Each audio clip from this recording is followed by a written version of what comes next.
It is 1 o'clock on the dot. Good afternoon from the 104.5 The Zone Studios. I'm Jackson Williams. In NFL news, running back Nyheim Hines is eyeing a return to the NFL after 2 years away from the league after a jet ski accident in which he tore his ACL. According to Adam Schefter, Hines will be 28 when the season starts in September.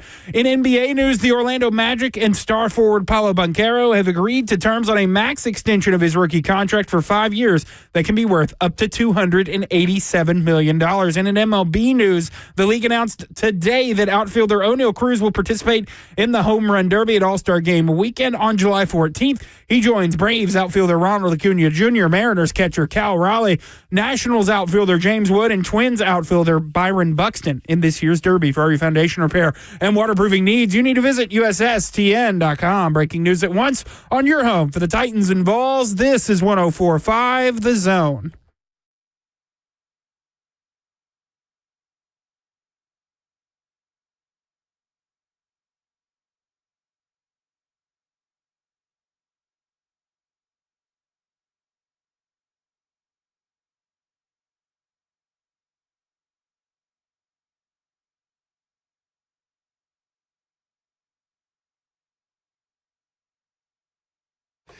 Cover 2 with Blaine Bishop and Zach Lyons here on 104.5 The Zone, powered by All Four Seasons Garage Doors. 615-737-1045 is the number. Bleacher Report put out a Mount Rushmore for every team. We'll talk about who were on the Tennessee Titans, and maybe talk about a little bit of the other teams we found interesting on that list. The Athletic put out the top college football rivalries as well. We're going to go through that.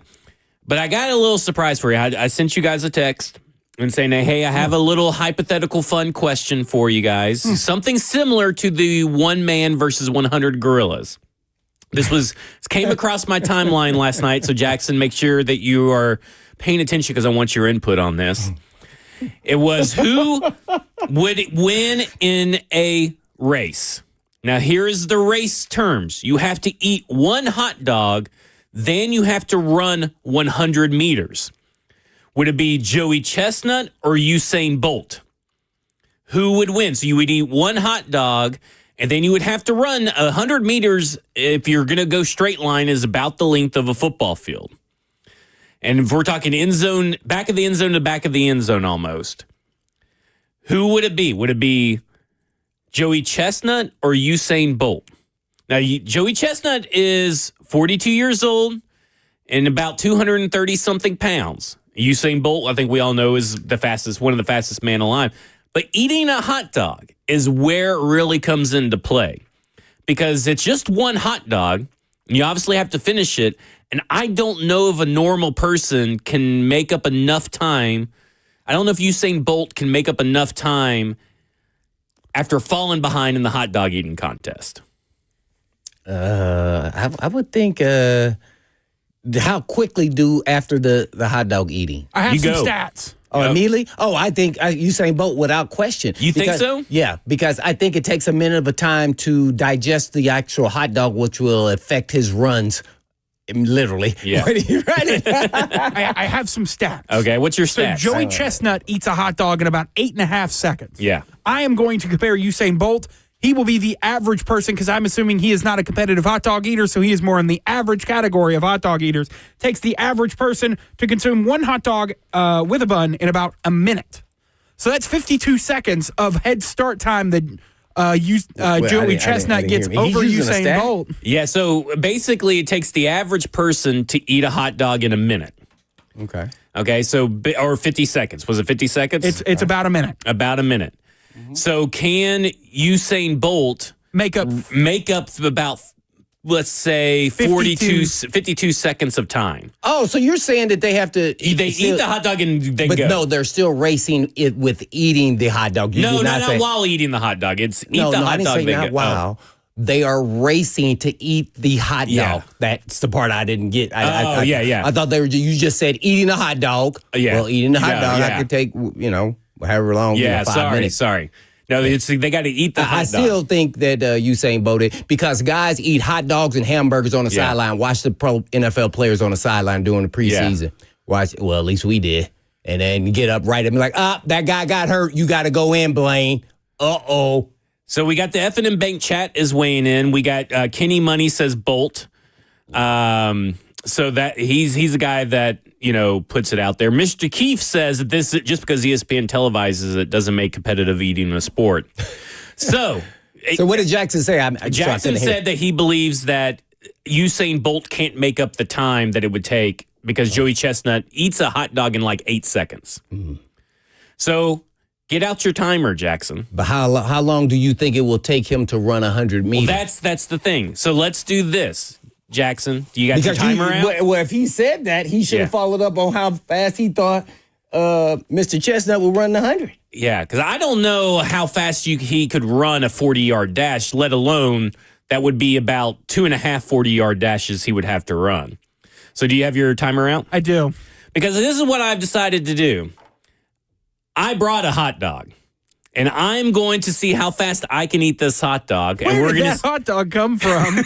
Oh, no. Came from my backpack. Where'd you put it? In your back pocket? I got it right here. Brought it from the gas station. A backpack dog? It's been in the backpack for about an hour and 10 minutes. A backpack glizzy. I've already eaten one hot dog today. So you're trying to see, actually, you're really trying to test and see if you can beat Chestnut in 8 seconds. Well, that's what you're really trying to do. I'm definitely not going to be able to do that. I'm fairly sure. But I'm anxious to see how fast I could eat this hot dog, because then we'll see how fast what we can give Usain Bolt. Because I don't think Bolt's going to eat the hot dog faster than I can. I think I would eat the hot dog faster than Bolt could eat it. How about we add 5 seconds on whatever Zach gets here? Well, let's just see how quick I go. I don't know how fast he can eat a hot dog. I may fall into the category of it. I'm just an average person. I don't eat the hot dog faster than an average person. Blaine, do you know the Heimlich? No, I do not. I think I'll be all right. I will not be touching anybody in any form or manner to be part of no medical assistance. Anything that goes wrong in here to anybody, person, chair, desk, computer, Ross, anybody. So now I will say this is girthier than the hot dogs that they eat on the competition. This is girthier. It's girthier, but it's not. It's shorter. So it's because the ones on the Nathan hot dogs things, they are longer. It's bigger. Yeah, they're longer wieners, but they're not as girthy. So these are this is a girthier wiener. Pulling that's getting pulled. This is a girthier wiener I have in my hand. Okay, man, it's girthier. Or bigger. This is why I didn't want to tell you guys what we're going to talk about, because I knew this would be so much better unprompted. As I'm making this while on video with this hot dog in my hand. While he's just waving that wiener around in front of the camera.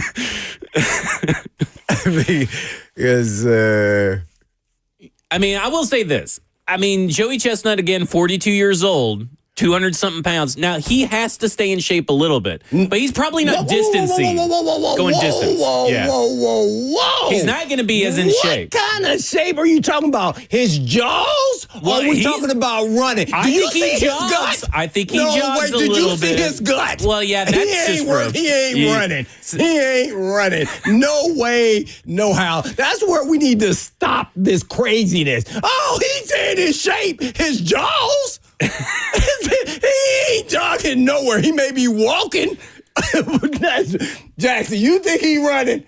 No. I think he's probably like a light jog. That's what's it. That's what I Go look at 1990, whatever, 8, 9, when Chestnut started eating a hot dog out there to the day. Boy, he look a ton bigger. My initial reaction was Usain Bolt would win, because I think he would get him in the dash. And I think Usain Bolt, as a competitor, he may not be able to. I'm sure he's seen a hot dog, but the only way I feel like Usain Bolt is not going to win this is if he's just in awe of the hot dog. He's like, I've never seen a hot dog before. I'm a fit runner. He may get an awe how quickly Chestnut swallowed that thing. Yeah, because the Chestnut's going to get the head start for sure. Yeah, I need this measurement, Zach. So let's.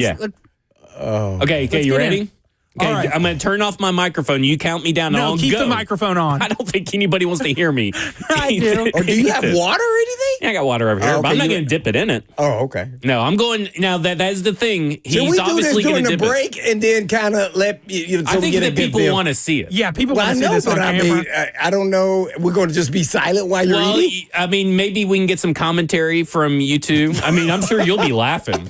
I know I'm going to be laughing. Okay, What count are me we down doing? and on go. I'm going to go. Commentary. All right. I don't even know where to start with this. Zach, are you ready? I am ready. Eaters on your what mark. a horrible intro. Get set. Go. Zach takes one. He uses his finger to smash the bread on the other side. Now he's just taking the bread off the hot dog. I don't know why won't he just eat. Now he needs to use water. But he refuses to use water like Chestnut. I don't know why. That's why he's the champ. Zach Lyons is going to fail this test. He is not going to get this in 8 seconds. And if he had to go against Chestnut, I don't know. He's picking up the pace. He's getting himself. You can tell he's been working on chewing his jaws and getting his jaws in shape at this point in time. He's down to the last bit of the hot dog, and he throws it in there in the tunnel, and then now he cannot breathe. He may pass out. Hopefully we see him after the break. That's commentary. He wants to laugh, but his eyes are rolling in the back of his head. Ross, get ready, because I will not be doing any type of helping of anything in this situation. I will be calling the ambulance. Are you done? Fire truck. Done. How long did it take? 1 minute and 2 seconds. So we give you a minute. We give you a minute. Is that the average? And just think how he did that pretty good. That was pretty good. Give him a round of applause. That was pretty impressive.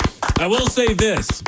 I did this in the gas station parking lot, and I was at 40 seconds. So I actually went slower my second time around. Well, it's probably because you were laughing at Ross. Maybe. So I had to 40 seconds and some change. All right, my commentary.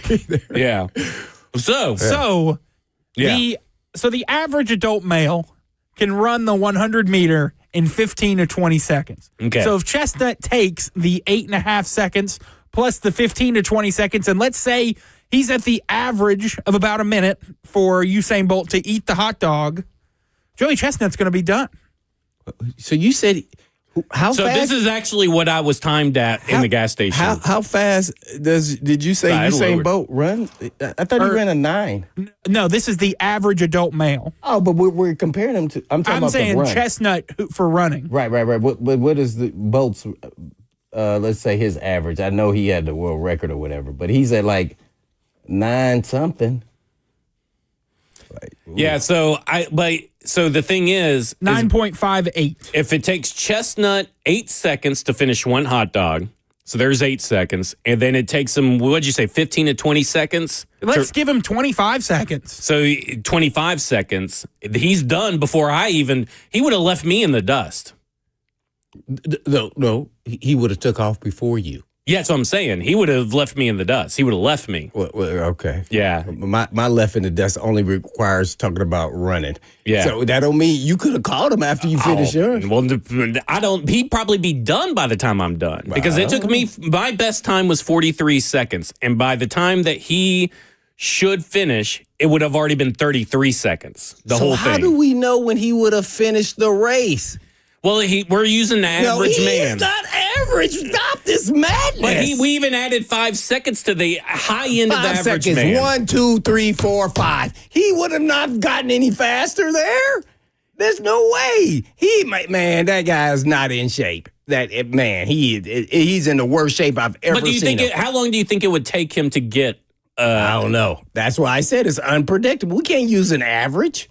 Well, okay, so it was 15. I think he's below average because he's out of shape. Okay, so listen, the average man, 15 to 20 seconds. So if we added 25 seconds, so if we did 25 seconds, so 5 seconds more than the high end of the average man, he still would beat me at least. Yeah, because he can eat it in 8 seconds. It's crazy. Okay, that will do it for us. When we come back, we'll talk about the Mount Rushmore of Tennessee Titans, according to Bleacher Report. This is Cover 2 with Blaine Bishop and Zach Lyons here on 104.5 The Zone. Joey Chestnut.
Cover 2 with Blaine Bishop and Zach Lyons here on 105 The Zone, powered by All Four Seasons Garage Doors. 615-737-1045 is the number.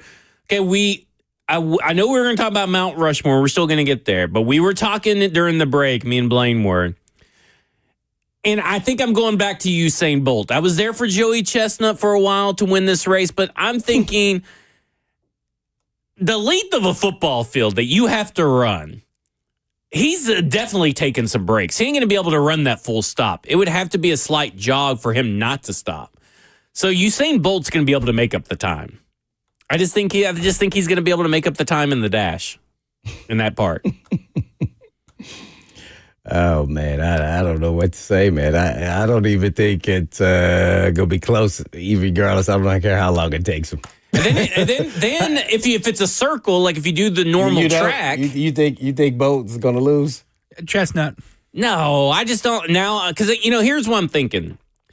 I don't even think I could meet the average 100-meter yard dash time that you put out there. I don't even think I would get even close, to be honest with you. The reason why I did is I said I used to do my workouts and I run 12 100s in the off seasons just for fun and kicks and just to make sure I'm staying in shape. Well, when I'm doing that, I'm running at 12 seconds. And y'all act like that the average person going to run that. I was a pro athlete. That's not an average person running that. You're going to be running way slower than that. I think ChatGPT's got us here because I don't think the average American is even in shape. I think the average American is definitely not in shape. Like how dudes run things can't be the same. People. Or the average male, I guess, is not in shape. But if it takes Usain Bolt a minute to eat the hot dog, I think it's going to take a lot longer for him to get that 100-yard dash than people think. If we say 40, I think you maybe have a shot because it's shorter. But 100 meters, man, even for me, 100 yards is far. Oh, yeah. I mean, man, to go full blast for that period of time, man. Yeah, I don't know. I think because he would have to stop, take breaths, maybe get a cramp. And then if it's not even the straight line, it's the circle, and then you're on the actual like clay hard surface. He's 42 years old, 230 pounds. Yeah, I'm kind of with you now, Blaine. I'm kind of with you. I don't think Joey Chestnut can make up the time that a superior superhuman athlete, as far as physically gifted like Usain Bolt, can make up. But if we're talking about an average guy, yeah. He could probably beat me. No, he probably could beat me. He can probably beat me. Yeah. But I don't think he's going to beat Usain Bolt now. I'm back on the train. All right. I need to see Usain Bolt eat a hot dog. We'll try to get that done for you. Can I eat the hot dog while I'm running? No. And to be honest, maybe there is something to dipping it in water, but I just didn't want to dip my hot dog in water. That's disgusting. Yeah, this sounds really disgusting. I don't know how people eat 70-something of them and do it. Well, you can say you the first to eat a hot dog on the radio. Competitive eater. Okay. The Tennessee Titans during this time we get a lot of Mount Rushmore talk and all this kind of stuff. Well, someone did one for us. And I kind of want to critique what Bleacher Report did. Bleacher Report did for every NFL team the Mount Rushmore for each team for the last 25 years. So from 2000 or 25 seasons, I guess, 2000, 2024. All those seasons. And for the Tennessee Titans, they put up Steve McNair, Chris Johnson, Derrick Henry, and Jarrell Casey. And no offense to Jarrell Casey meant to be had here. He was a very good player. I think it was, 5 straight Pro Bowls for Jarrell Casey. Was he that? Oh, man. Yeah, 5 consecutive Pro Bowls. I don't know if he was first team in all of them. He may have been alternate in some of these. But 5 straight consecutive Pro Bowls for Jarrell Casey for 2015, 2019. But I have a hard time with this Mount Rushmore because they even said they thought about guys like Keith Bulluck, Michael Roos. They thought about those 2 players. They didn't even mention Eddie George anywhere in here. But that's who they put down. I think there's a lot of players that could have been put in over Jarrell Casey over that time period. What were your initial thoughts, Blaine, when you saw that? Well, when I first saw it, I said Eddie George. Nothing against Casey. I love Casey. He was a really good player. I want to look up. Was he actually 5 straight Pro Bowls?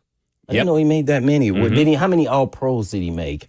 I don't think he had one All-Pro. I definitely thought of Keith Bulluck and Bruce Matthews. I know it said they didn't do Oilers, but he actually was a Titan as well. The guy who played every position on the offensive line, and that came into consideration for me too. What'd you say? He did 2013. He was a second-team All-Pro. And then he was a Pro Bowler for 5 straight seasons. Now, again, I don't know which of these he was alternates in or whatever, because I know there was some. I don't think he never made All-Pro, but that one time. No first-team All-Pro, for sure. Yeah, that's tough. But for 4 of they were all straight though, all Pro Bowls, regardless if it was alternate or not. Yeah, yeah, 5 straight. I don't know. And they only counted the accomplishments from 2000 and on, so you could be in the league for earlier, but they didn't count any of those accomplishments. So any accomplishments Eddie George or anybody may have had before 99 or 2000, they didn't count according to the article. But still, I mean, I still think of Keith Bulluck. You know, I think there's a good mention for Samari Rolle to be in this list. I mean, Albert Hainsworth was pretty dominant for a time and all this kind of stuff. Like, there is a lot of guys. I mean, like you've already said, Eddie George, the Freak, Javon Curse. A lot of guys in this list that I feel like that they kind of missed out on. I mean, can I throw a name out there that I think would be more apt to put in before Jarrell Casey? I kind of think Delaney Walker before Jarrell Casey. I know 5 straight Pro Bowls, but Delaney Walker was a different animal for this Tennessee Titans team.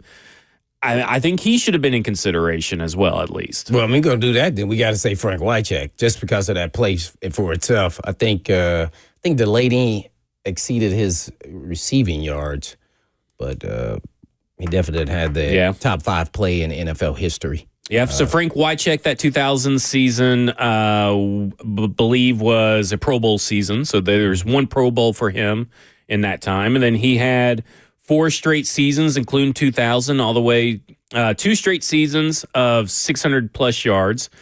And then he had 2002, 2003. He was starting to trail off, but he was still an impact player for that team. So this was Bleacher Report's list of the Mount Rushmore. There were a couple of other teams, but before we get to those other teams I wanted to talk about, would it be Eddie George for you? I mean, are you so you're okay with, you think it's the 3 running backs and Steve McNair, or do you think there's another player that should possibly fall off? Well, I thought about Bruce just because, he was 19 years, all 3 positions, but some of it was Oilers, but some of it was Titans. And so that kind of clarified for me, you got to go Air, McNair, Henry, number 2. I think CJ 2K number 3, and then I think Eddie George number 4. Unfortunately, I don't think any defensive player should be in that top 4.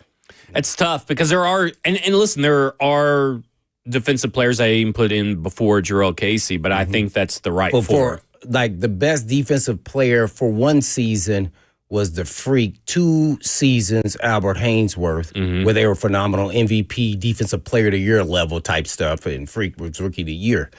So I think that kind of puts them at least a gap between them and other players. And Jarrell Casey was an elite player, very consistent defensive tackle, but I don't think that people, feared him like they did with Albert Hainsworth. Those last 2 years here, it was something to behold. I mean, it was insane. And basically, that's kind of what we're looking for from Jeffrey Simmons, to be honest, where he was unblockable. He was a man amongst boys, and that was, I had never seen anything like that.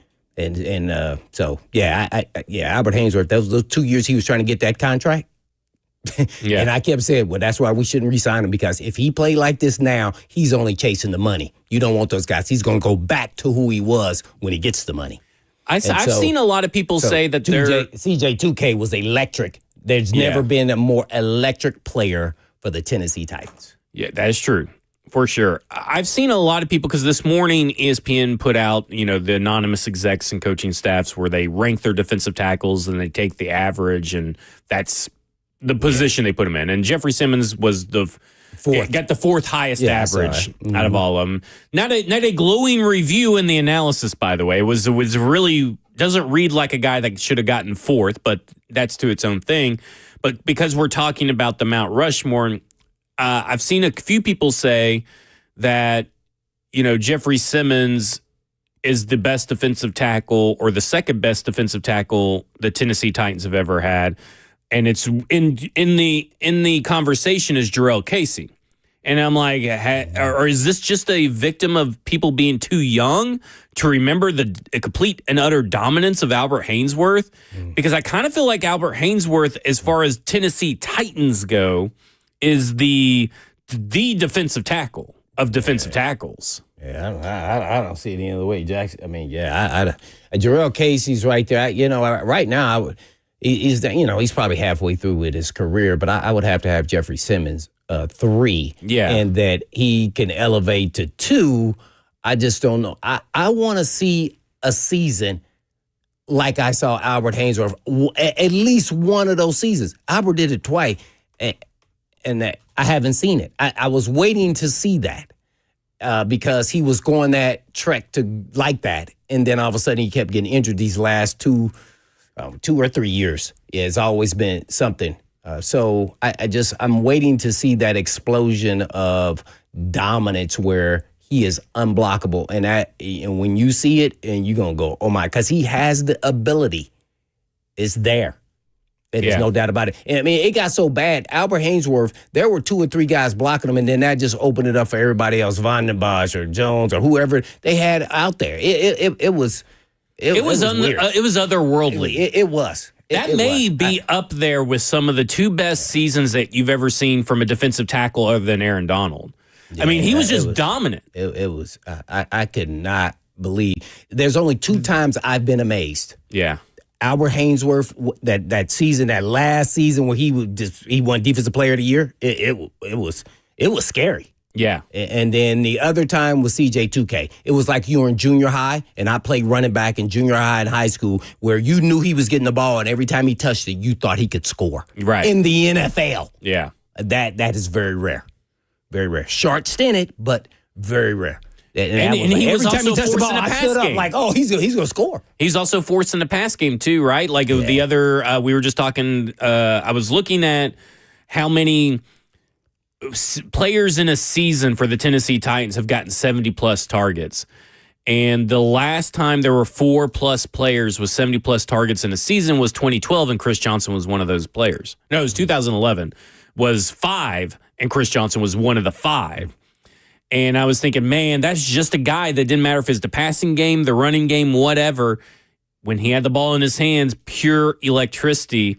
How would you rank the defensive tackle conversation? Because I would put Jeffrey Simmons 3 right now. I think he maybe has the best all-around talent level of all of them. Yeah. But I do think that his performances have been more uneven than both Jarrell Casey and Albert Haynesworth. So I think Jeff, I agree. Jeff is 3 because he's had these moments. Like the one that sticks out in my mind the most is the Rams game on Sunday Night Football in 2021. He had 3 sacks. 3 sacks. Yeah. I believe they were all in the first half. He pushed the center, just embarrassed the Rams center what he did to in LA. Grown man. And you see these flashes of greatness in Jeffrey Simmons, but it hasn't gone to the level of Albert Haynesworth in 2008. That's the season I remember as probably the best season out of all 3 of these guys. But Casey's longevity takes him gives him consistency, longevity. He was a staple of the Titans defense from the time they plugged him in to the time he left. So there's an argument he should be 1. That's why I think they have him on the list. I would put Casey at 1. But going back to the Mount Rushmore conversation, I think you do need a defensive player for the Titans Mount Rushmore. I would put Keith Bulluck as the Titans defensive player on the Mount Rushmore. There's a name from someone in the chat, and a couple of people, I think, put it in. But the last person I saw was Mr. Keith and Lonzo Wright. But they did mention Kevin Byard. That's a good one. I think that is a good one to maybe linger out in the fringes out there of a Mount Rushmore for Tennessee Titans players of the last 24 seasons, so 2000 to 2024. Well, you're going to say Byard, then you got to say Michael Griffin. Yeah. People must not forget.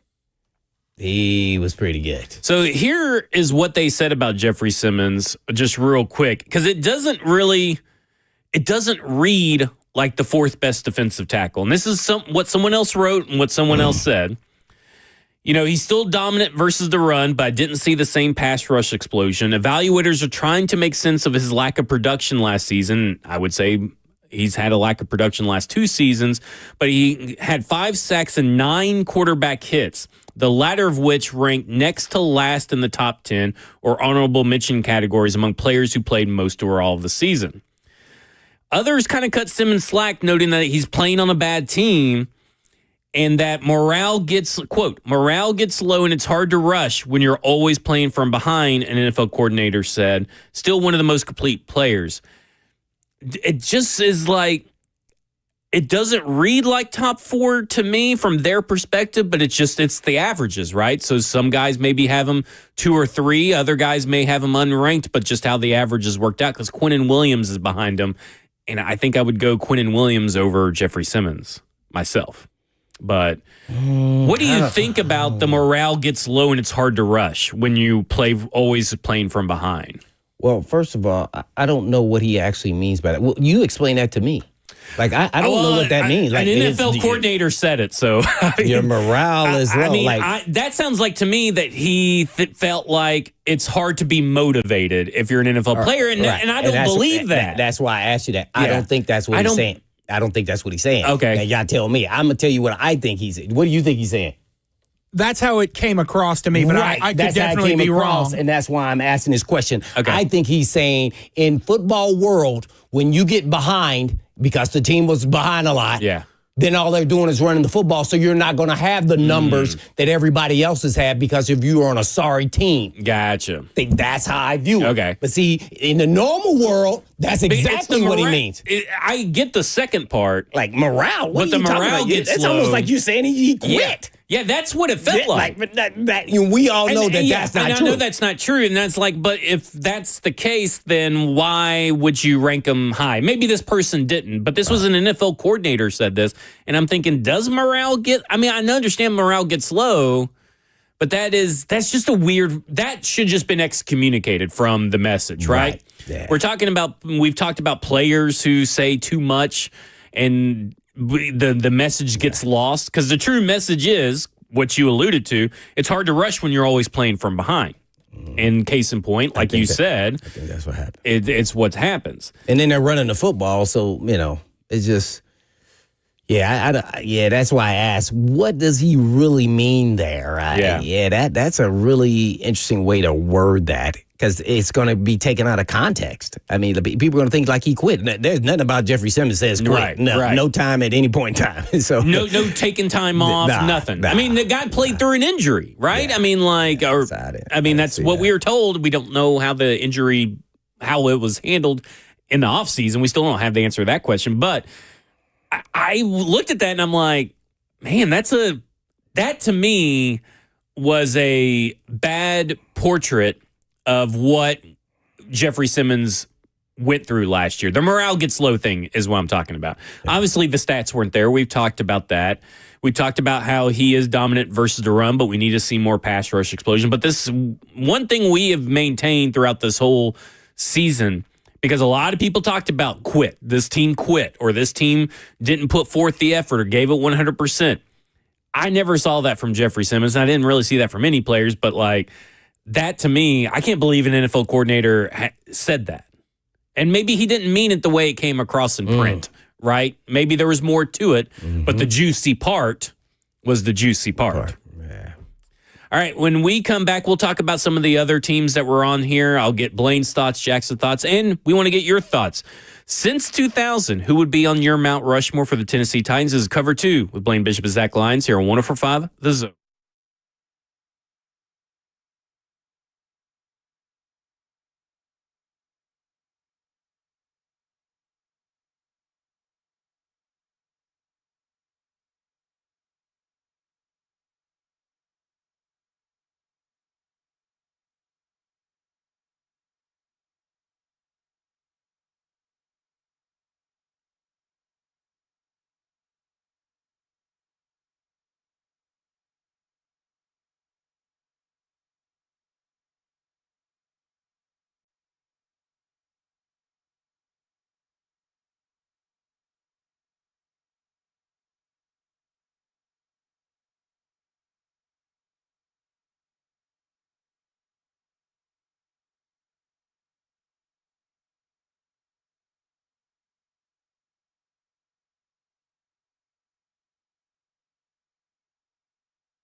Now, listen, we've had some exciting news for you.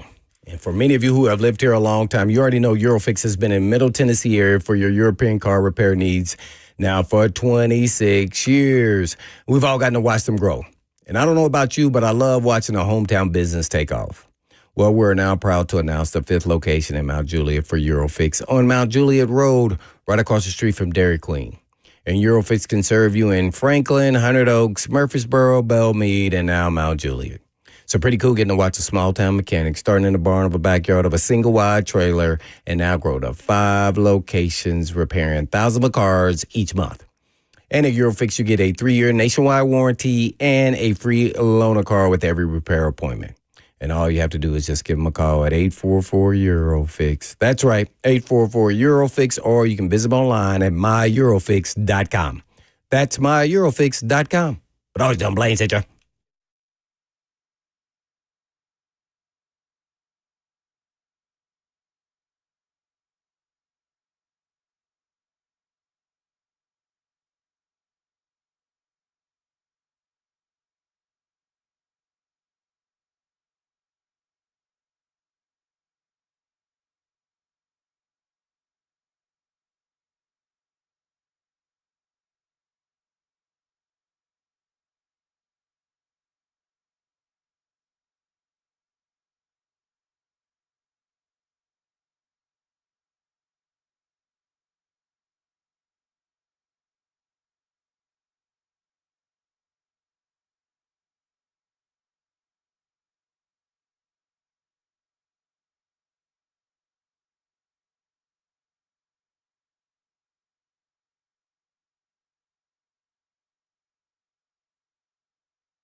Cover 2 with Blaine Bishop and Zach Lyons here on 104.5 The Zone, powered by All Four Seasons Garage Door. 615-737-1045 is the number.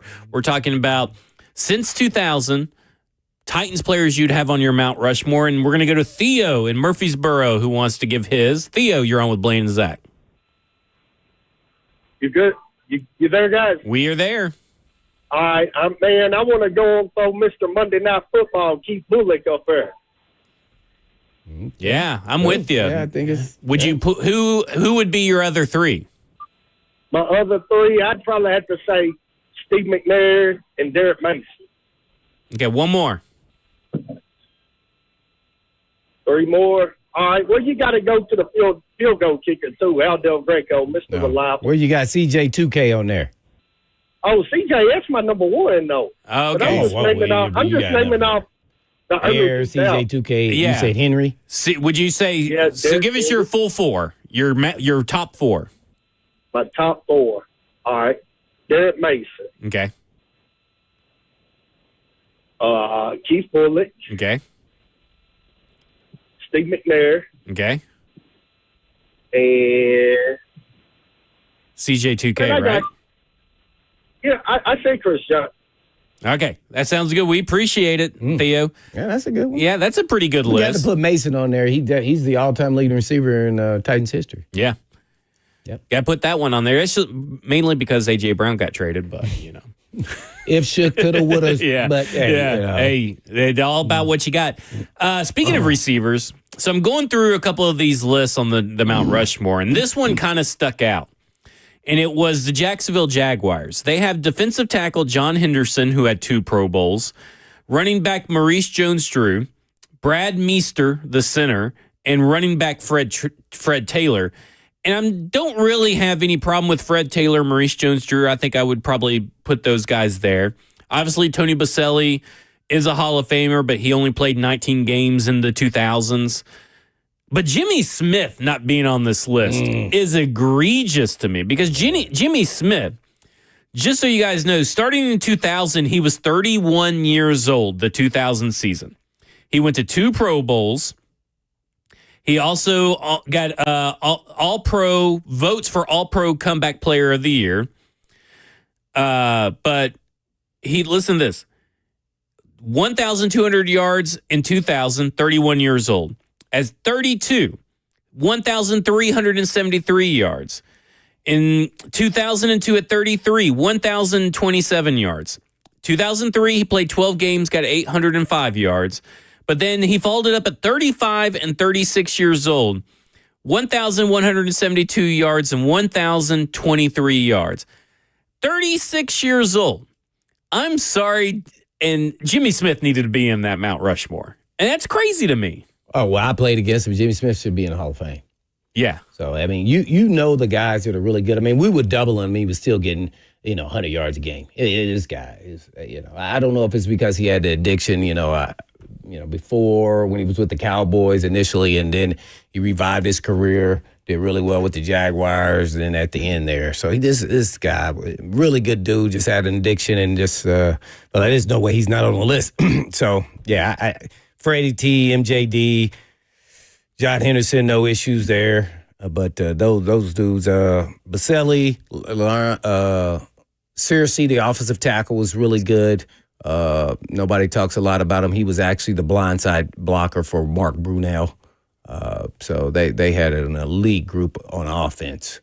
It was pretty special. And Jimmy Smith, Freddie T they were the hub of it, really. Freddie T and then Jimmy. Yeah. Yeah.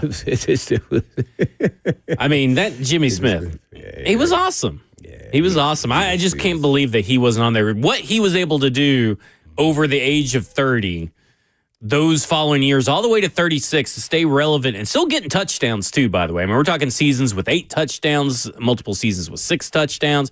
Like, it's kind of crazy what he was able to do at that age. Does not get talked about nearly enough. You want to talk about the victim of what feels like a small market team? Jimmy Smith feels like he's a victim of a team that nobody ever talks about for whatever reason. What was his total yardage? Because I don't even know how many seasons he actually played. Like he played 6 years or where he was actually 12 playing. years. But I meant okay, I will say this, the first that would be because he didn't play in the beginning with the Cowboys. So that's why they 11 seasons where he played, but he didn't really start playing until 1996.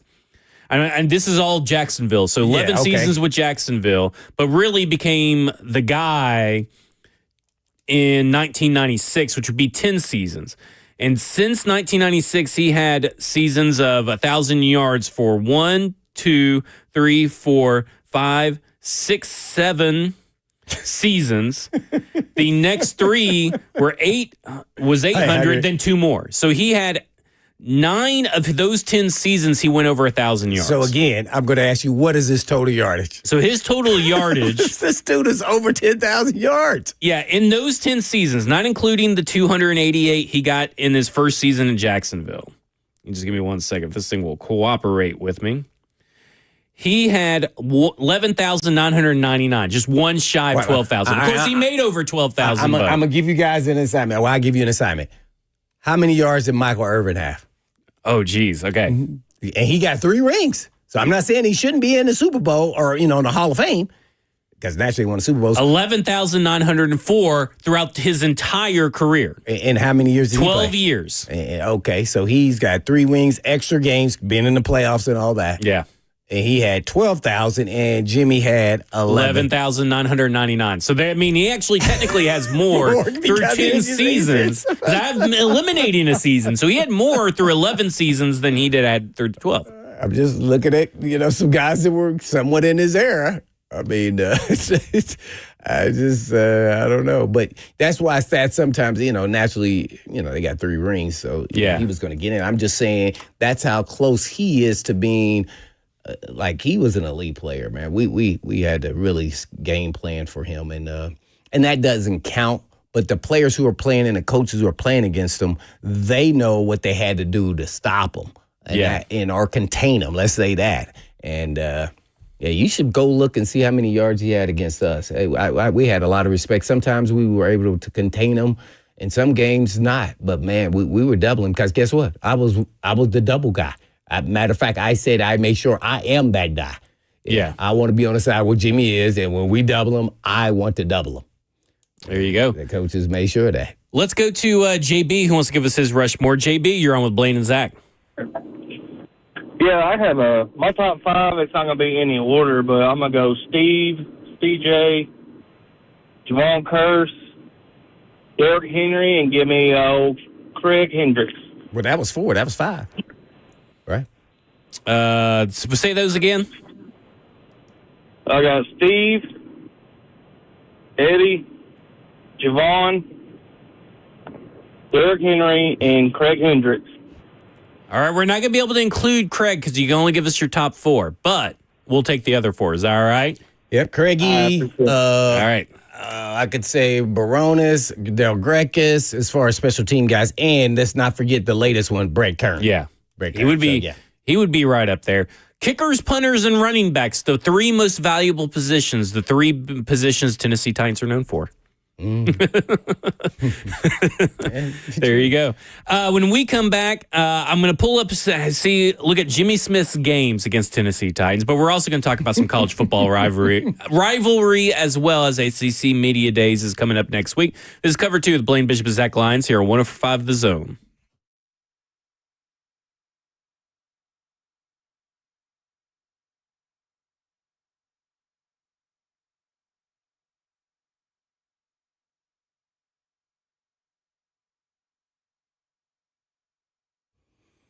All right, so I've got a little extra around the mid. I'm talking about the midsection, and I've earned it, so sure, yes. But still, the dead bod isn't exactly the goal. I don't have time to go to the gym every freaking day, and I've been working out my whole entire life. And I want to feel better when I look in the mirror, and I don't want to put in that kind of work. But I'm not trying to do anything extreme. That's why I checked out M-Sculpt Neo and Edge Peptide Therapy. It tones muscle and melts fat, and no needles and no downtime. M-Sculpt Neo is the most advanced body sculpting technology available merging fat reduction with muscle building in one effortless session. As I said, no surgery, no downtime, just results that speak for themselves. M-Sculpt Neo is your secret weapon.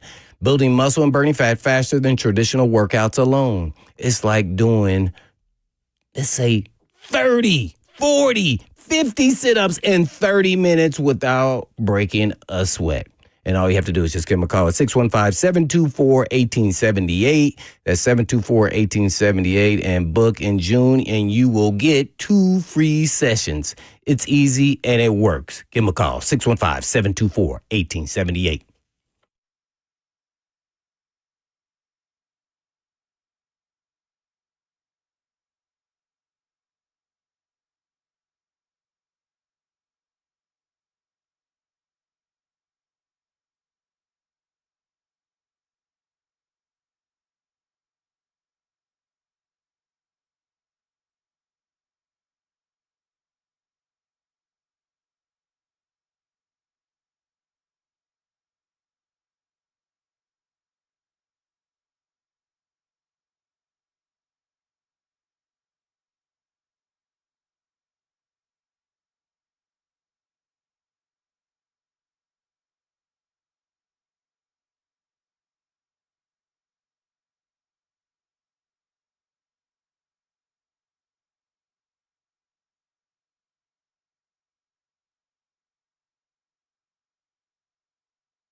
It is 2 o'clock on the dot. Good afternoon from the 104.5 The Zone Studios. I'm Jackson Williams. In college athletics news, Georgia Tech is hiring Ryan Alpert to be the Yellow Jackets' next athletic director, according to ESPN's Pete Thamel. Alpert has been with Tennessee as its deputy athletic director and COO since August of 2021. Alpert has agreed to a 5-year contract with Georgia Tech. In MLB news, the league announced that outfielder O'Neal Cruz will participate in the home run derby at All-Star Game weekend on July 14th. He joins Braves outfielder Ronald Acuna Jr., Mariners catcher Cal Raleigh, Nationals outfielder James Wood, and Twins outfielder Byron Buxton in this year's Derby. In NBA news, the Orlando Magic and star forward Paolo Banchero have agreed to terms on a max extension of his rookie contract for 5 years that can be worth up to $287 million. For your foundation repair and waterproofing needs, visit USSTN.com. Breaking news at once on your home for the Titans and Vols. This is 104.5 The Zone.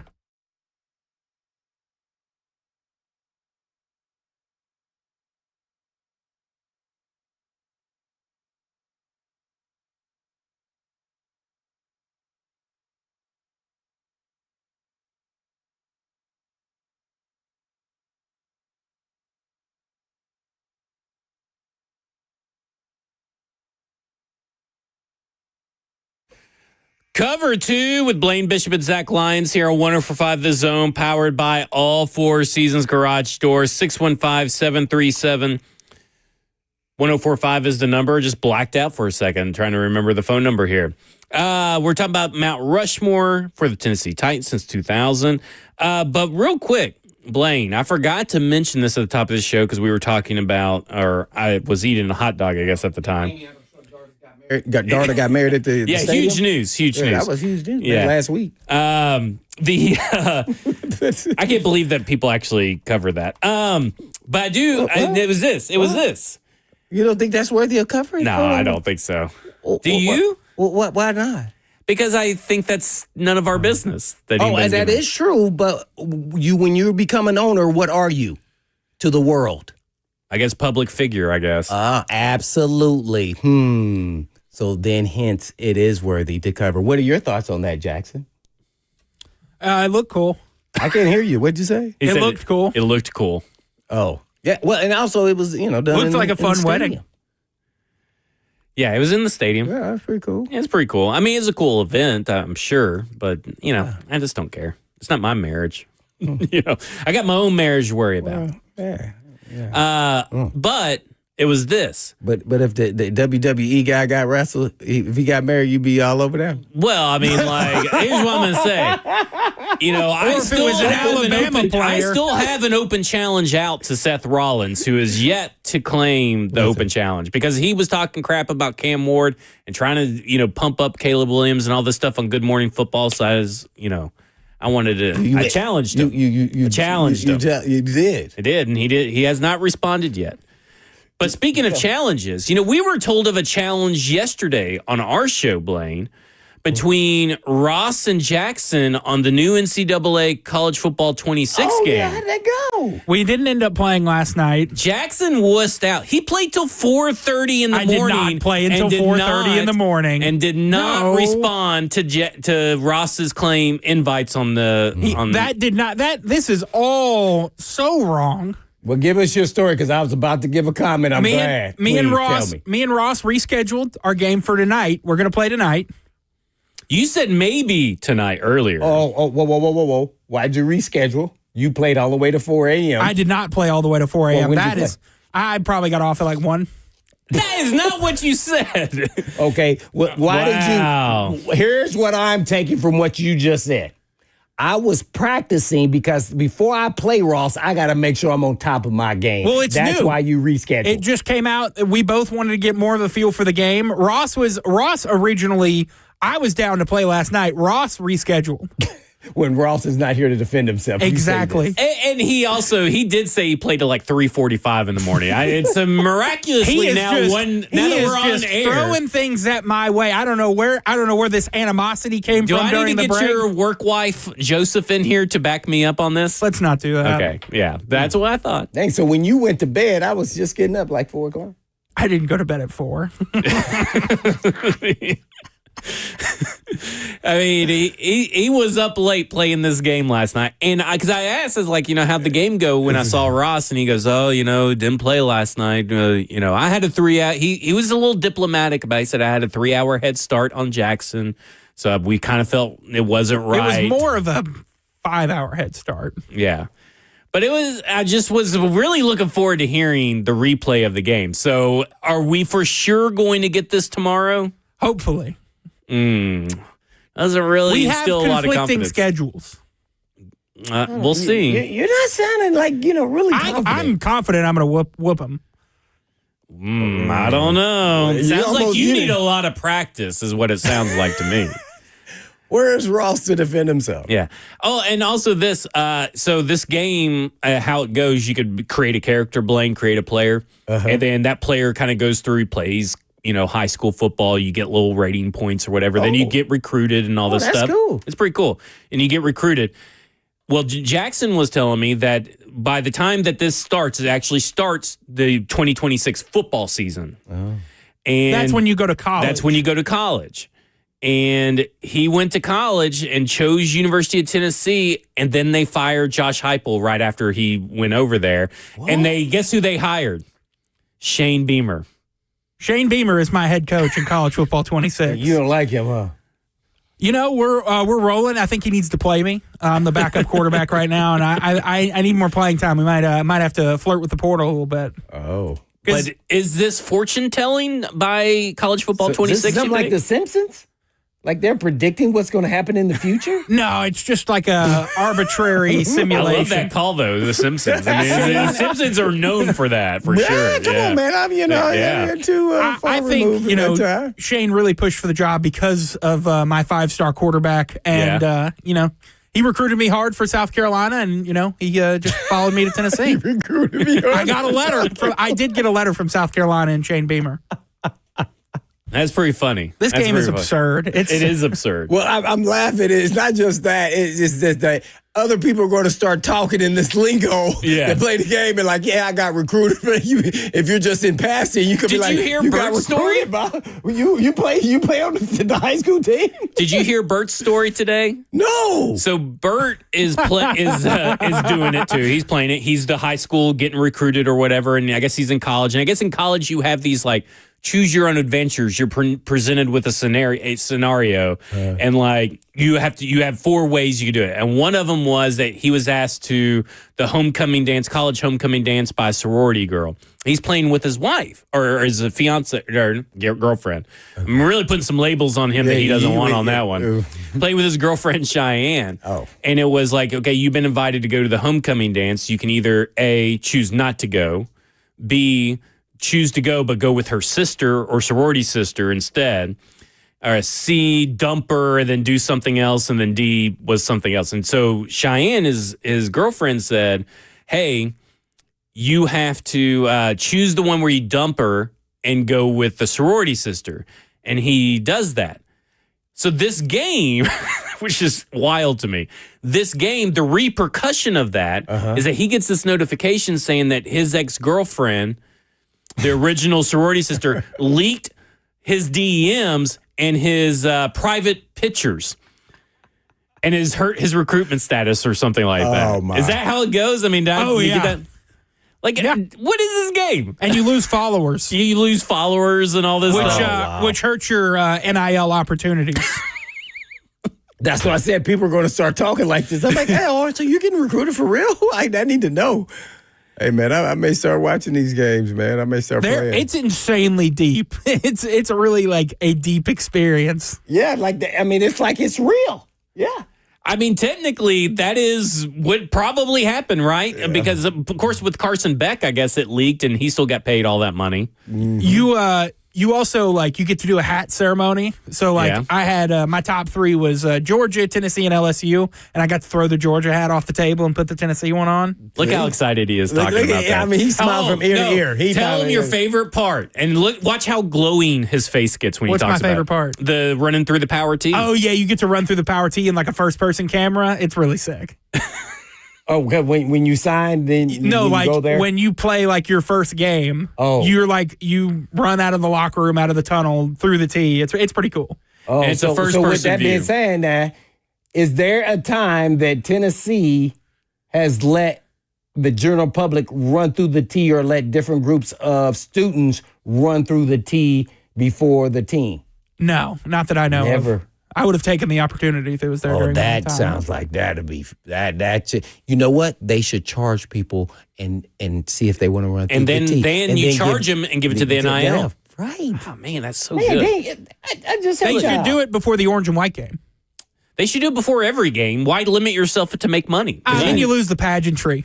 No. Yes. Let me tell you, you may lose the pageantry. Do you really lose it?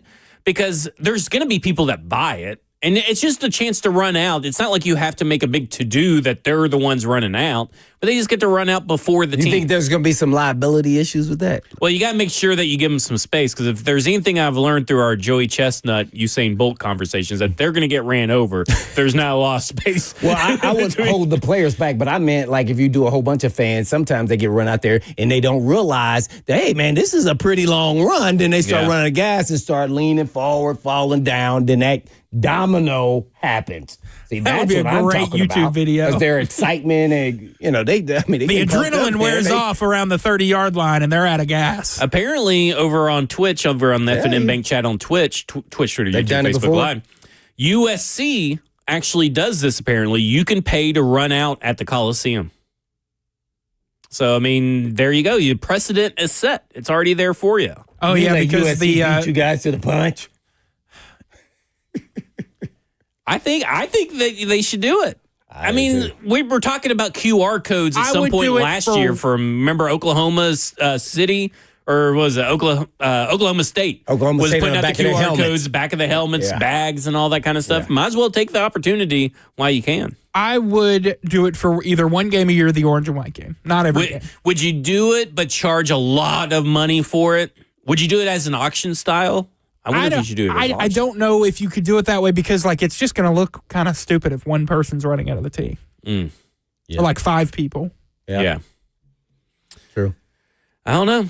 But I think you guys need to be getting in on that. I mean, we just solved some NIL fund issues for you guys. Maybe you could have afforded Nico if you would have been able to have this already in place. I appreciate my finder's fee. Thank you. Yeah, there you go. I'm going to have a consultant fee on top of his finder's fee. What do I get? Oh, by the way, this is how real this thing is on this NCAA show. There was a clip going around of them talking about the Nico and Ohio State losses in the game, the Nico transfer portal situation, all that stuff in the game. The commenters are doing it. Commentators. Oh, wow. So they thought of everything in this game, apparently. This sounds like it's piqued my interest. I may pick up the remote and figure it out. From direct message, from DMs being leaked to the transfer portal news of Nico being involved in the commentary. You can even be academically ineligible if you don't pay attention to your grades. Do you actually have to take tests? I mean, like, how does they even you just have to dedicate some time to studying. You have a certain amount of time every week you have to dedicate to, like, studying and NIL and practice and leadership and all these other categories. All right. Well, there you go. All right. The Athletic ranked the top college football rivalries. We'll tell you what those top 25 look like. And if we agree, this is cover 2 with Blaine Bishop. Zach Lyons here on 104.5 The Zone. You got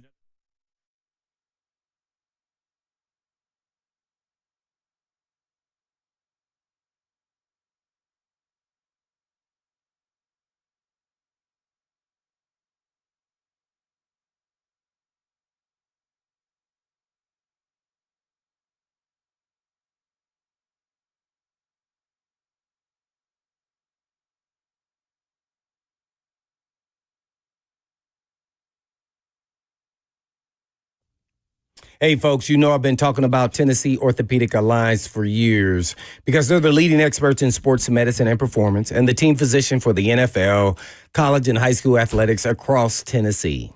And TOA provides sports medicine coverage to more high school and college sports teams than any orthopedic group in the state of Tennessee.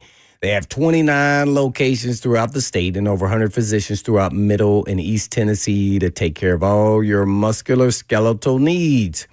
And TOA has 11 urgent care locations with walk-in availability 7 days a week.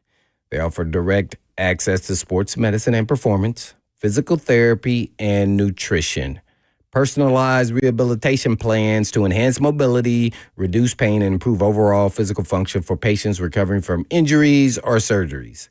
And TOA also offers sports performance training, a specialized program designed to enhance athletic performance and provide tailored training solutions for athletes at all levels. So please check out their services at TOA.com. Yes, that's right, TOA.com for more information.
Cover 2 with Blaine Bishop and Zach Lyons here on 104.5 The Zone, powered by all Four Seasons Garage Stores. 615-737-1045 is the number. Blaine just came up with a good idea before the break, how the University of Tennessee should raise NIL money by, giving away the chance to go on the field and run through the power tee.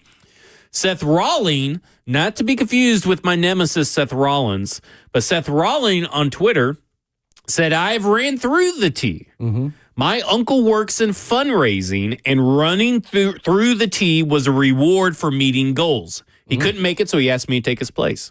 So apparently, at least if you work, I guess, assume in the fundraising department of University of Tennessee, some form, some fashion, you get a reward for being able to run through the tee. So there you go. Oh. What do you think about that, Jackson? Looks like the fundraising department's going to get a job application for one day. For one day. I'm going to start the day before goals are closed. But how are you going to raise the money in that short amount of time? Wolf of Wall Street it. Well, there you go. Oh. All right. That's a great movie. Very good movie.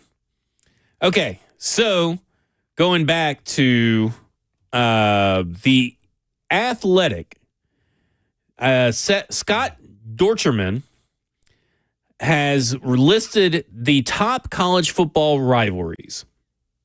Now, Michigan, Ohio State's number 1. Iron Bowl is number 2. Red River rivalry between Oklahoma and Texas is number 3. Army Navy, number 4. And USC Notre Dame, number 5.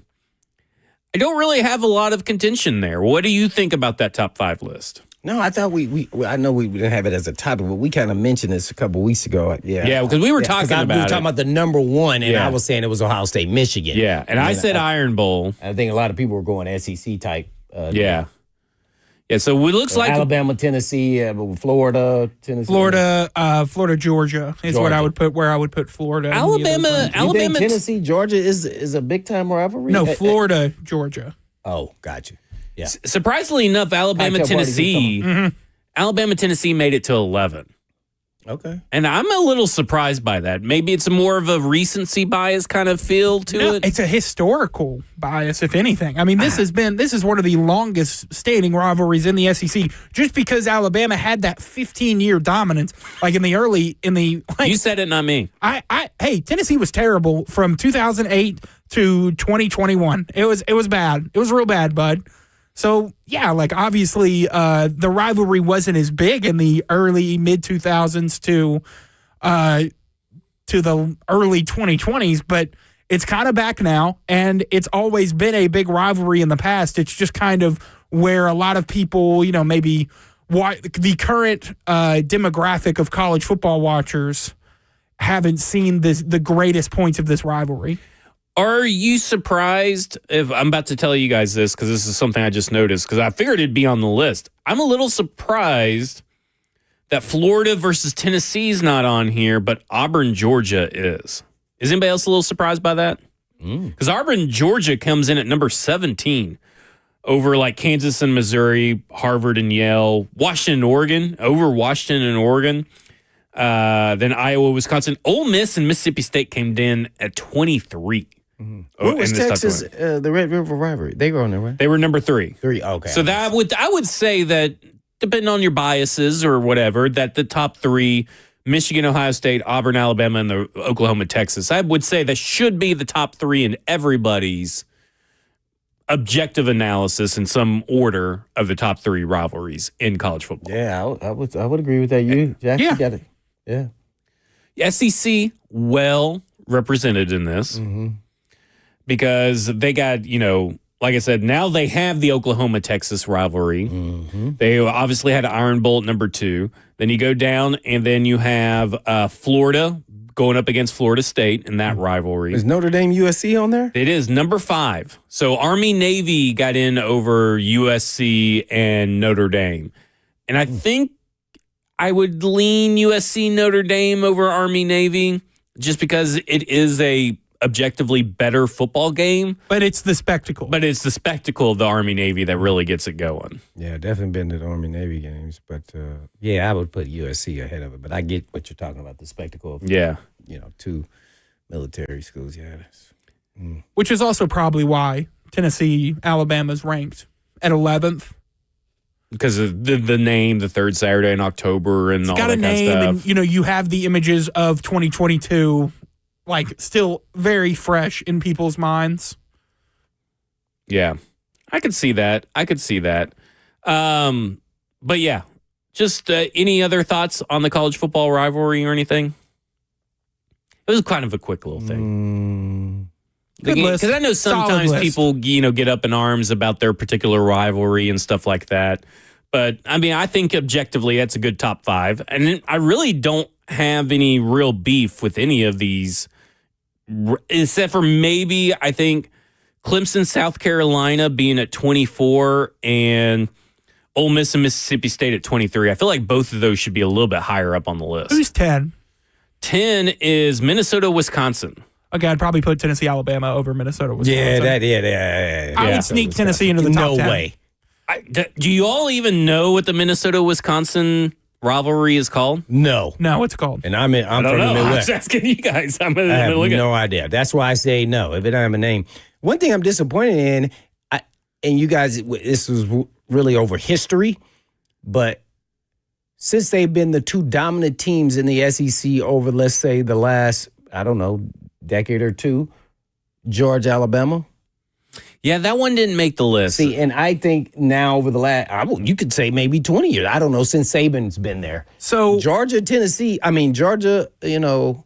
You get the Paul Bunyan axe for Minnesota and Wisconsin. They used to do a slab of bacon, but it was stolen by Wisconsin in 1890. Memphis and UAB, they do, because of both Birmingham being a rib city, and so Memphis, they do a slab of ribs as a trophy. Really? And but there's also fans will do barbecue cook-offs with ribs, heading into it, and you get a trophy as a fan too, out tailgating and stuff. Man. That sounds fun. So they just renewed that rivalry because that rivalry went away when UAB went away. It's pretty good. I went to their first game back 2 years ago. I drove down to Birmingham to support the Memphis Tigers. So, but yeah, the Minnesota-Wisconsin one being ranked 10 is a little weird. I didn't even know that was a rivalry.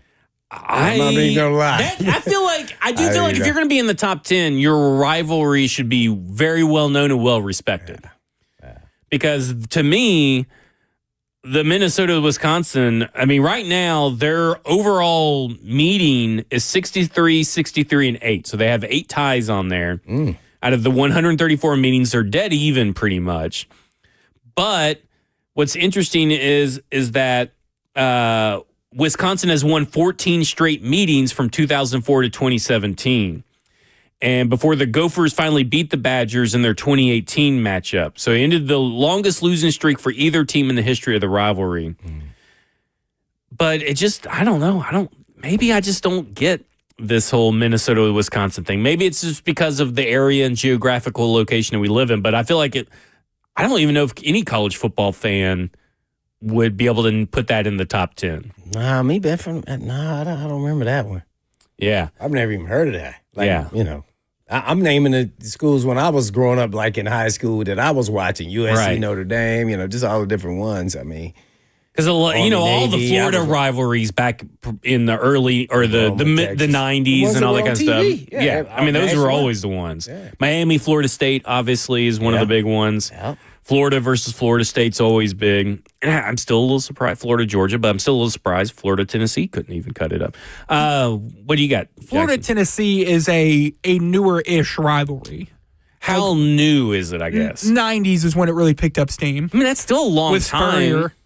It's still a long time. But, the Tennessee-Alabama rivalry goes back to the 1800s. Yeah, well, I'm just saying, at this point surprised that I wasn't surprised Alabama, Tennessee was on the list, maybe a little bit by their ranking, but then I see Minnesota, Wisconsin, so who am I to complain about any of this? But, I would think that at least Tennessee and Florida would have at least cracked the top 25 somewhere.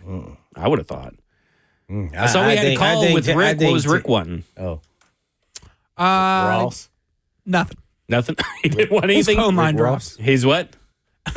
It is a message to pass along to Blaine. Okay, well, there you go. I guess it's a private message.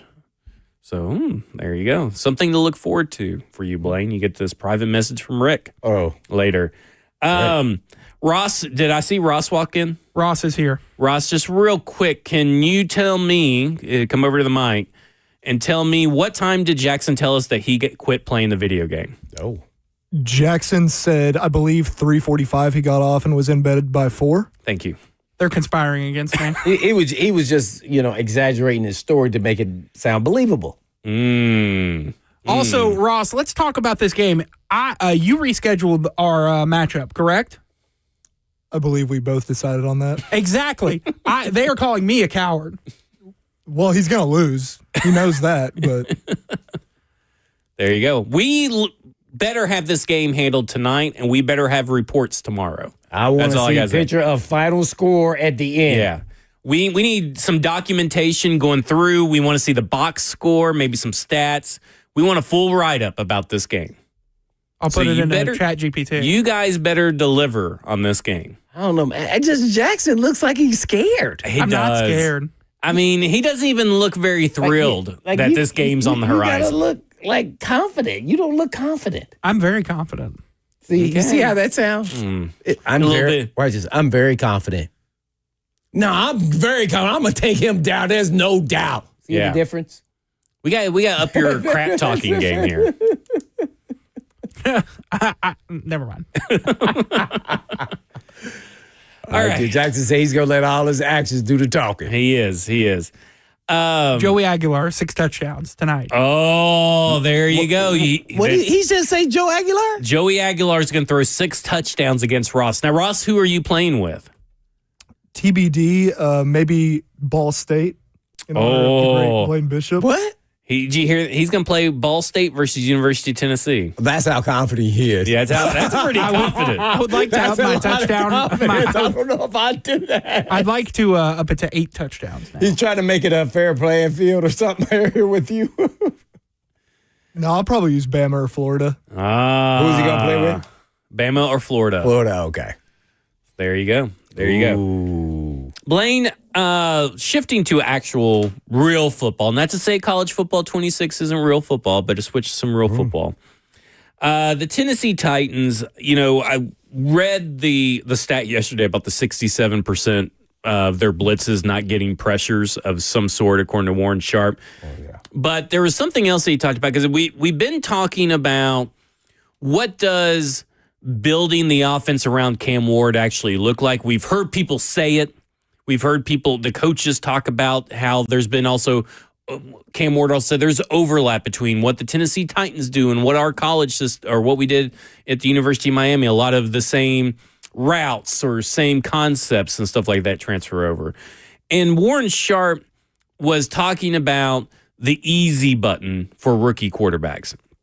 And what he calls the easy buttons are typically your RPOs, your play action, your using motion, screen passes are typically what he deems as easy buttons for NFL quarterbacks or for rookie quarterbacks.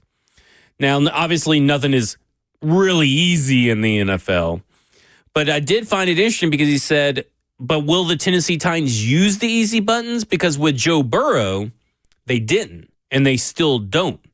They basically treat Joe Burrow like he was a 10-year pro stepping in, where they didn't do RPOs. They don't do a lot of motions. They don't do a lot of play actions. It's essentially a lot of shotgun passes, and it's on Joe Burrow to read the defenses.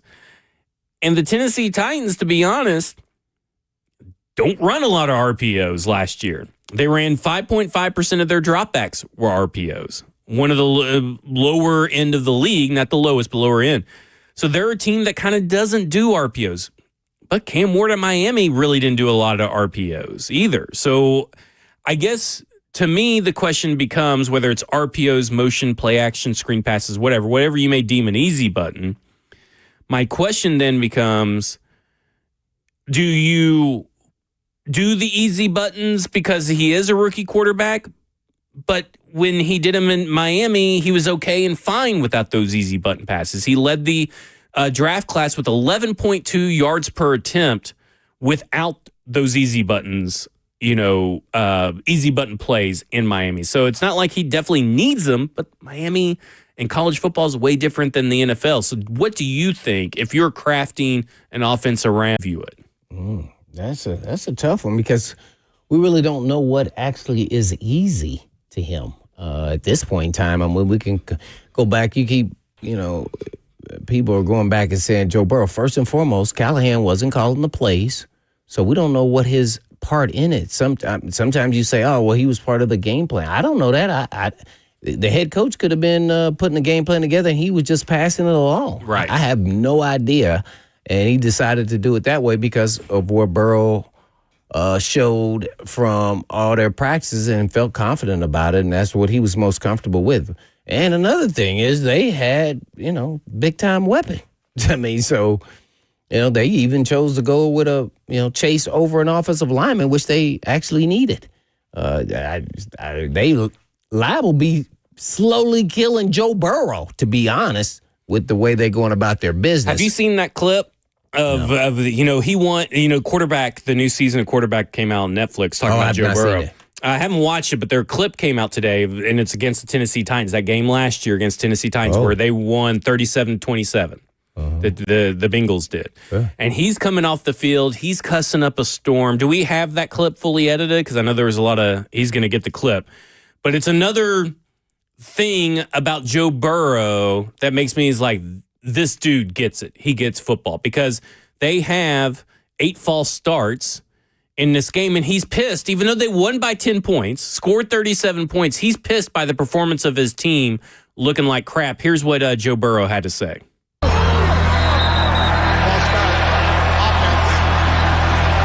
penalty train rolls on.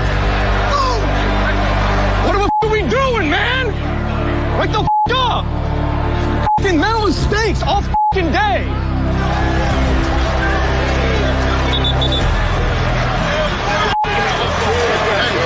Way to finish the day.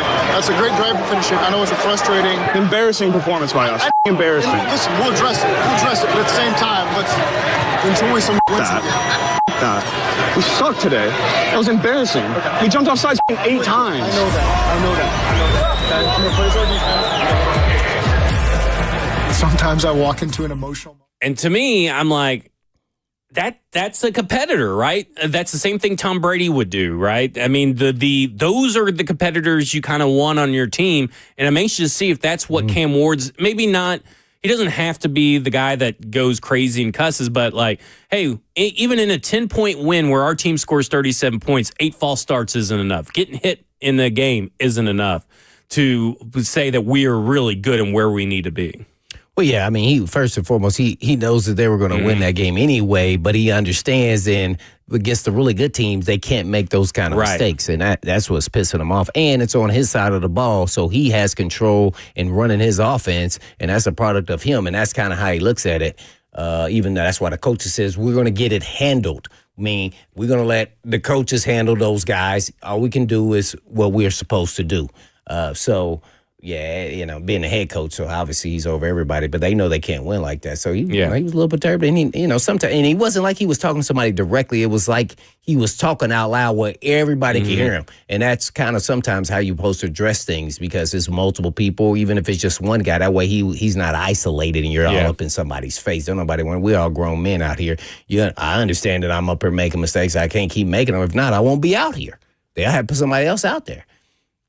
So Joe Burrow's I just don't like comparing rookie quarterbacks when they haven't played yet. It's hard to do that now. After one season, let's see where he's at, and then we can start making comparisons of like what his career will be like the rookie year. We're going to compare him to Joe Burrow, who now we know what he is. At the time, I mean, he still did phenomenal, but at the same time, I don't know if Cam Ward is going to be that good or that efficient. And we really don't know what Callahan is going to do. Is he going to treat him like Joe Burrow? He may not even do that. He may actually implement more stuff and do all that stuff. I think it would be a huge mistake for Brian Callahan to just say, Well, I really was enamored with Joe Burrow, and I was around when Joe Burrow was there. So I'm going to do everything I did with Joe Burrow with Cam Ward, because Cam Ward is an entirely different person, his own being, his own quarterback. I think it would just be a huge mistake to do that. I'm not saying he is. I just think it would be a huge mistake. Well, I sure would hope he wouldn't say that. Now, there's going to be some elements where he's going to have some correlation, and they are the same in certain instances or, certain packages. But I would think he's going to model it with Cam Ward all in mind, not necessarily what he did in the past with another elite quarterback. I think that's where some coaches go wrong. All you can do is design the offense around his skill set, hope that it comes to fruition, that it works out the way he likes, and then you start making comparisons. He likes this, he likes that. Oh, I remember Joe Burrow like that. Yeah. Not that you're trying to implement what Burrow did to have success, because that doesn't mean that the same thing's going to happen with Cam Ward. And I think if you're trying to start doing that, and I don't think they're doing that. I think they keep saying we're putting in things that Cam Ward's had a lot of success with, whether it was in college or what we see here live. So I think they're doing that. So I think you just got to keep that in mind. Us, sitting in a radio station or media people, we're going to always make comparisons because that's what makes, interesting conversations. But as far as from a coach's perspective, you should be designing everything about Ward. And if some things are somewhat similar, you just keep that in the backdrop to me in your own mind, not even having that conversation with Cam Ward. Fully agree with that, all that. When we come back, we'll talk a little bit more about Cam Ward and maybe what he can bring to this offense based on what Warren Sharp said. This is Cover 2 with Blaine Bishop and Zach Lyons here on 105 The Zone.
Cover 2 with Blaine Bishop and Zach Lyons here on 104.5 The Zone, powered by all four Seasons Garage Doors. 615-737-1045 is the number. Last call for phone calls.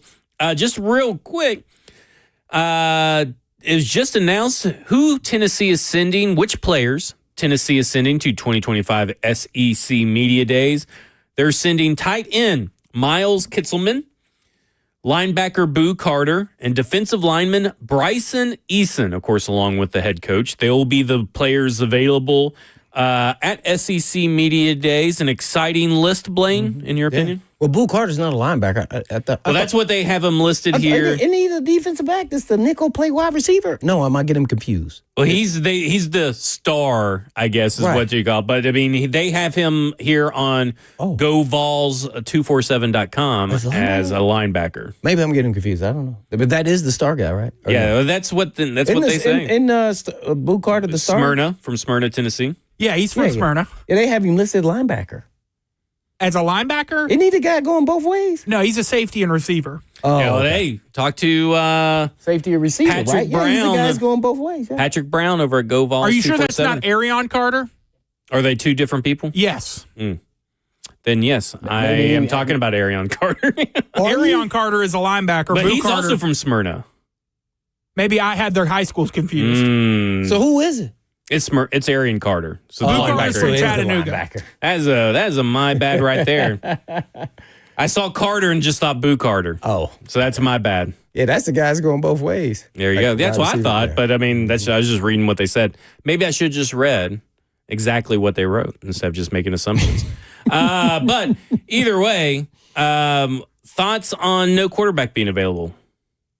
Are you surprised, Blaine? Because I know last year, they don't have a quarterback. Nico last year. Well, no, I was a little stunned. Nico wasn't there last year, though. But now they don't even know their quarterback situation. So I would definitely not have Aguilar there, or even the other quarterback, and not knowing who's going to be the actual starter. So, how often do you think he's going to be asked about it?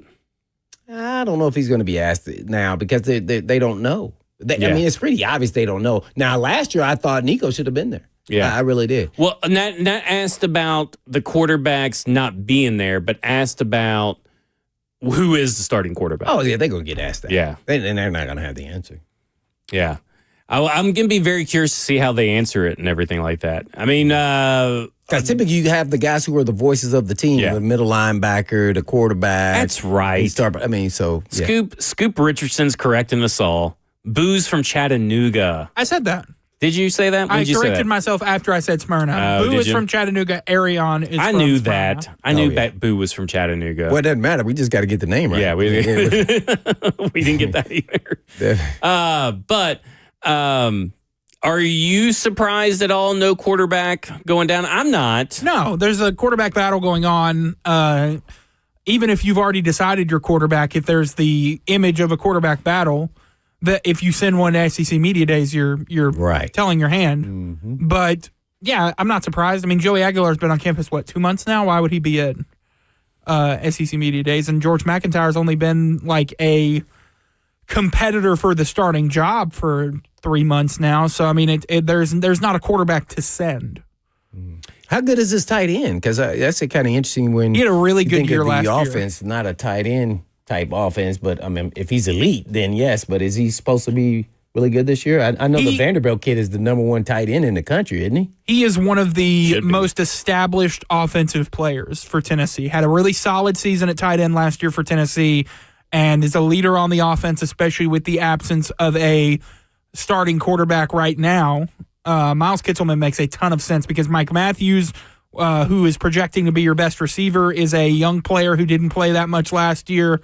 Your running backs are going to be different because obviously Dylan Sampson moves on to the NFL. So you are the most established playmaker on your offense right now is Miles Kitselman. So I think playmaker's a little loose of a term to use to describe him. He's a pass catcher. Yeah, I would say pass catcher is probably the best way to describe him. I would say playmaker. He made plays. Well, I mean, everybody can make plays, but I mean, playmaker, we got to stop watering down some of these adjectives, like elite, generational, playmaker. He's a generational playmaker. He's a generational playmaker. You said that. Yeah, Miles Kitselman last year had 301 yards on 22 receptions for 4 touchdowns. Yeah. A respectable number, solid for a tight end, especially in college. Mm-hmm. We were talking about this a couple of months ago, how like it feels like tight ends in college don't seem as prevalent as they have in years past. But hopefully for you guys, Miles Kitselman will be a big help to Joey Aguilar or Merklinger if he's the quarterback. Whoever you still going with Aguilar? I'm going with Joey. I think he's going to be the starting quarterback. How you feeling about that? You still going Joey, you think? I haven't seen him. No, I actually lean more to Merklinger. Yeah. Obviously, the guy's coming in for 1 year. Your odds are you got to go for the guy who has less time to play in college. But you never know. He may start initially and then not. Yeah, I'm just talking week 1 against Syracuse. Right. I think Joey Aguilar is the money starter. Has to be on Aguilar, right? He transferred there. He transferred. It's his last year of college football. Writing's kind of on the wall there that unless Merkslinger is coming around to the nickname. Miles ahead of him, I think he's going to be the starter. How would you feel if you're Merklinger in this situation? I feel like I have a chance, but obviously the guy has an advantage on me. He's older, played more college football. They brought him in. No, you missed what I was really asking. You are Merklinger. They bring in a guy who hasn't played a down with y'all, hasn't run plays, doesn't know the receiver, be the athlete. What is his mindset? His mindset is he's getting screwed if he doesn't start. That's what he is thinking. Let me put it into this. There's no question about that. If not, then he need to go home right now. Your little character. Imagine how that dynamic of the locker room that he knows Merklinger and Aguilar doesn't. See? Just real quick, remember your little character is the backup quarterback at the University of Tennessee right now. Let's say next year you're supposed to be the heir apparent, and then they bring in a transfer quarterback over you. How you feeling? I'm hitting the portal. Look at that. There you go. There you go. Brought it all the way back around to NCAA College Football 26. Yeah. All right. That will do it for us. We'll be back tomorrow. We'll talk about Cam Ward. We got a special topic for you guys tomorrow that you guys want to make sure you don't miss. This is Cover 2 with Blaine Bishop and Zach Lyons here on 105 The Zone. 3HL's up next. And in the meantime. And in between time. Peace.